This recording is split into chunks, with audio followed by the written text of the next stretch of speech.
תאמין לי, לשים במצב טיסת הטלפון זה הכי טוב עכשיו.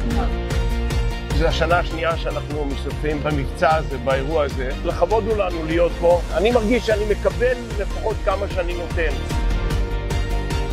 אני מרגיש לחוץ, הטייס הכי טוב בעולם. שיהיה המון בהצלחה. איתן כל אחד יכול.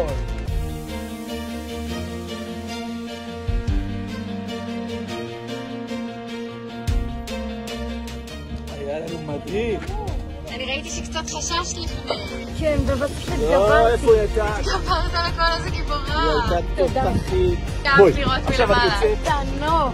אני רוצה להגיד באמת גם תודה למתאמנות ולמתאמנים שלנו, שהגעתם לכאן, שעשיתם את זה. עם כל האתגרים, עם כל החסמים, עשיתם את זה בגדול, ואנחנו גאים בכם. תודה רבה לכם. ב-2013 פניתי ליהודי היקר הזה, אמיר אשל, שהיה מפקד חיל האוויר, ואמרתי לו שאני מבקש שחיל האוויר ישתתף במאמץ הזה, והשאר היסטוריה. תודה לכם. קודם כל באמת, זה לא מובן מאליו.